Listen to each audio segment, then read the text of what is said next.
అనంత విశ్వంలో ఇప్పటి వరకు జీవి ఉనికి కేవలం భూగోళం పైననే ఉన్నదని మనందరికీ తెలుసు. కారణం భూగోళంపై నీళ్లు ఉండడమే. మనిషి మనుగడ, అభివృద్ధి అన్నీ నీటితోనే ముడిపడి ఉన్నాయి. అందుకే ఆదిమ మానవుడు ఆహారం కోసం నిరంతరం ప్రయాణిస్తూ ఎక్కడ నీరు ఉంటే అక్కడే స్థిర నివాసం ఏర్పరచుకున్నాడు. అందుకు నిదర్శనం ఊళ్ళు, నగరాలు అన్నీ కూడా ఏదో ఒక వాగు ఒడ్డునో నది ఒడ్డునో ఏర్పడటమే. ప్రపంచ జనాభా విపరీతంగా పెరిగిపోయిన ఈ తరుణంలో ప్రతి నీటి బొట్టు బంగారం కన్నా విలువైనది. అంతటి విలువైన నీటిని మనం కాపాడుకుంటున్నామా? మన భవిష్యత్ గురించి మనం ఆలోచిస్తున్నామా? మనం నీటిని కాపాడుకోవాలి అంటే ముందుగా భూగర్భ జలాలంటే ఏంటి, వాటిని ఎలా కాపాడుకోవాలి అనేది తెలియాలి కదా. మరి తెలుసుకుందామా? నమస్కారం ఆంటీ. నమస్తే, కూర్చోండమ్మా. ఏంటి ఇలా వచ్చారు? ఆంటీ, ఈరోజు మీరు మాకు భూగర్భ జలాల గురించి చెప్తా అన్నారు, అందుకే వచ్చాం. అవునవును, భూగర్భ జలాల గురించి చెప్తాన్నాను కదా. అన్నట్టు మీకు మీ ఇళ్లలో ఉన్న బావులను, వాటిలో ఉన్న నీటి మట్టాలని పరిశీలించమన్నాను కదా, పరిశీలించారా? పరిశీలించాం ఆంటీ. ఆంటీ, మా ఇంటిలో బావిలోని నీళ్లు చాలా లోతులో ఉన్నాయి. వర్షాకాలం అయితే పైకి వస్తాయి. వేద, నువ్వు చెప్పు. మా ఇంట్లో బావిలోని నీళ్లు మరీ అంత లోతుగా లేవు ఆంటీ, కొంచెం పైకే ఉన్నాయి. మా ఫ్రెండ్ వాళ్ళ ఇంట్లో కూడా అంతే ఉన్నాయి. ఓహో, పిల్లలు, మీకు భూగర్భ జలాల గురించి బాగా తెలియాలి అంటే ఒక ప్రయోగం చూపిస్తాను, సరేనా? అలాగే ఆంటీ. ఇదిగో చూడండి, ఇది కూల్ డ్రింక్ సీసాల యొక్క అడుగు భాగాలు మూడింటిని తీసుకున్నాను. ఈ 3 అడుగు భాగాల్ని ఒకదానిపై ఒకటి పెట్టాను. ఈ 3 భాగాల్లోనూ ఇసుక, మట్టి, రాళ్లతో నేను ఈ 3 భాగాల్ని నింపాను. ఇప్పుడు ఇందులో మనం నీళ్లు పోద్దాం, సరేనా? అలాగే ఆంటీ. ఈ నీళ్లు ఉన్నాయి కదా, ఈ నీళ్ళని ఇసుక, మట్టి, రాళ్లతో నింపిన ఈ అడుగు భాగాల్లో ఇప్పుడు నీళ్లు పోస్తాం. ఇప్పుడు చూడండి, ఇందులో మనం నెమ్మదిగా ఇలా నీళ్ళని పోస్తున్నాం.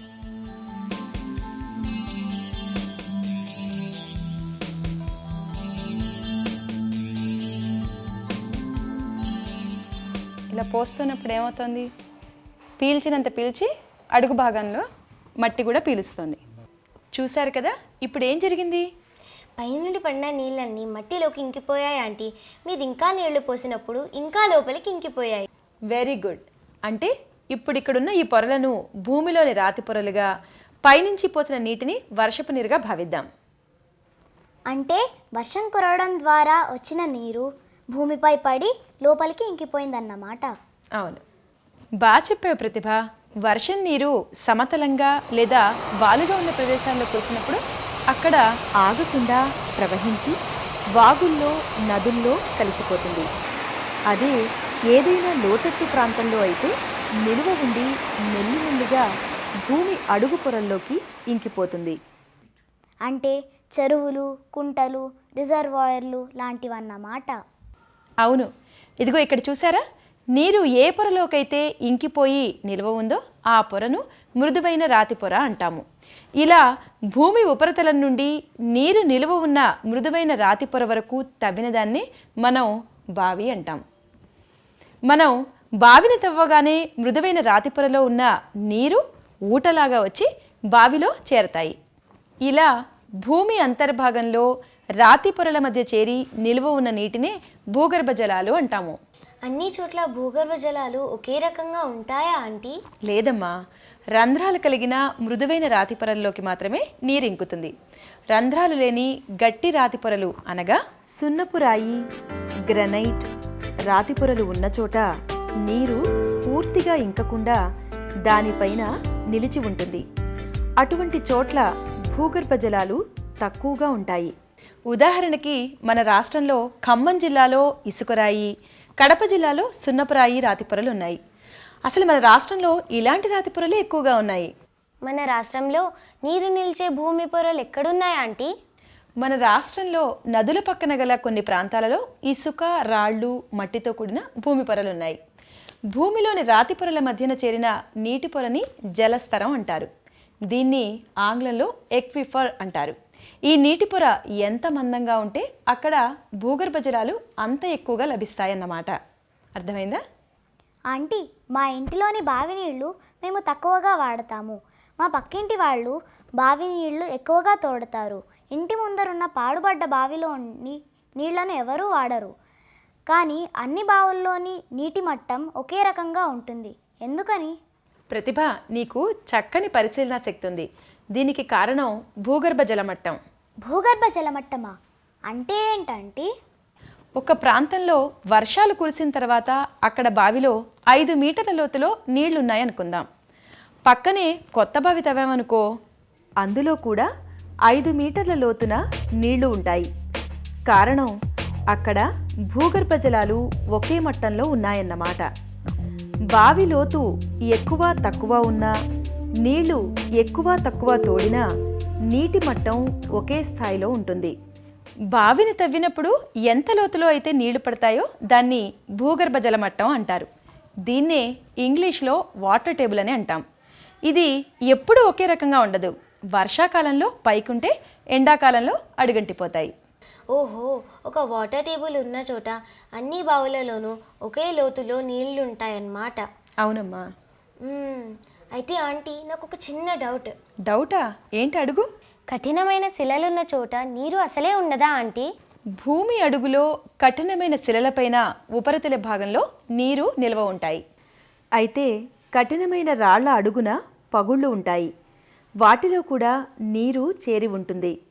మామూలు బావి అయితే రాయి పైభాగంలో ఉన్న నీటినే వాడటానికి వీలుంటుంది.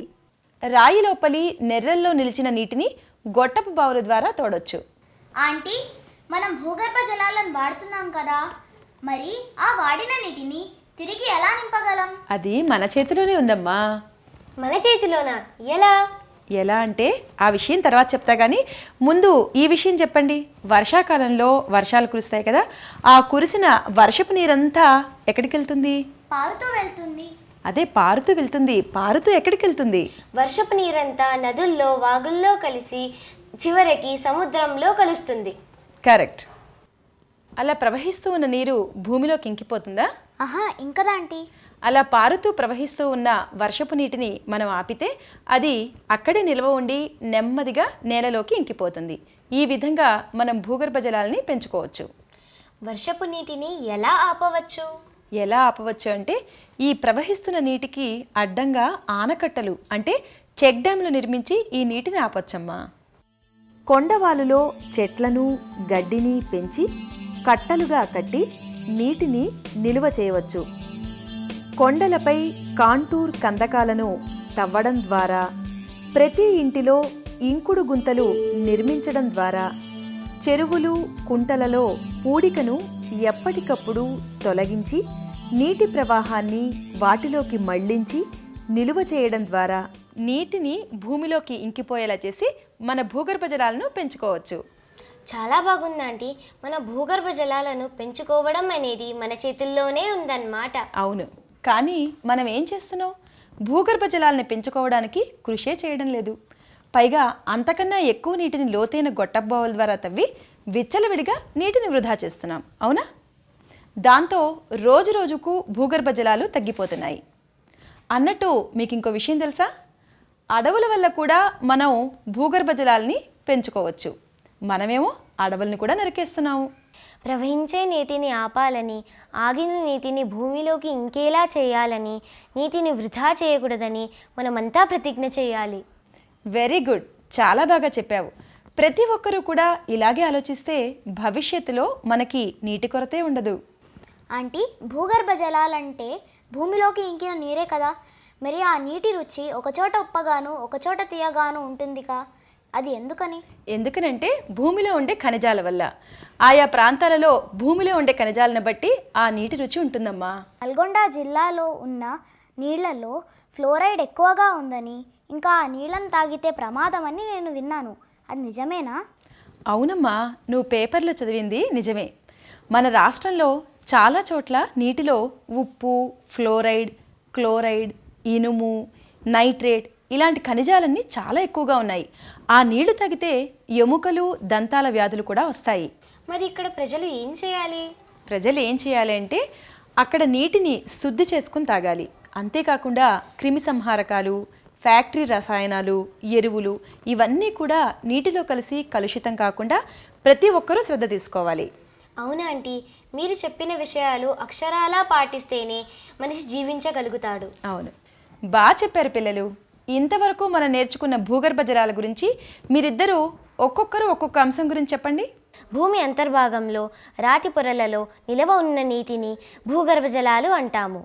భూమిలోని రాతి పొరల మధ్య చేరిన నీటిని ఏమంటాము? జలస్థరం అంటారా ఆంటీ? ఈ నీటి పొర ఎంత మందంగా ఉంటే అక్కడ భూగర్భ జలాలు అంత ఎక్కువగా ఉంటాయి. బావిని తవ్వినప్పుడు ఎంత లోతులో అయితే నీళ్లు పడతాయో దాన్ని భూగర్భ జలమట్టం అని, ఇంగ్లీష్లో దీన్నే వాటర్ టేబుల్ అని అంటాం.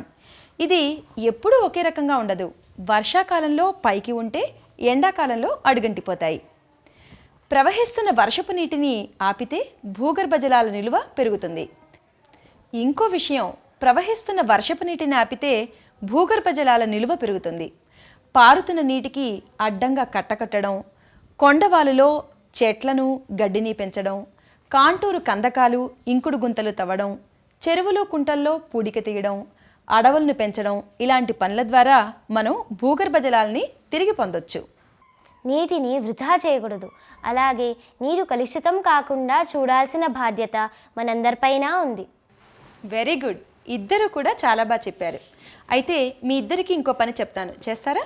చేస్తామంటీ, చెప్పండి. మన గ్రామంలో భూగర్భ జలాలు వృధా చేయబడుతున్నాయా? అయితే ఏ విధంగా అవుతున్నాయి? అలాగే భూగర్భ జలాల్ని పెంపొందించడానికి పథకాలు ఏమైనా చేపడుతున్నారా? ఇంకా మనం ఏం చేస్తే బాగుంటుంది? ఈ అంశాలన్నింటిపైన సమగ్ర సమాచారాన్ని మీ ఇద్దరు కూడా తీసుకురావాలి. చేస్తారా?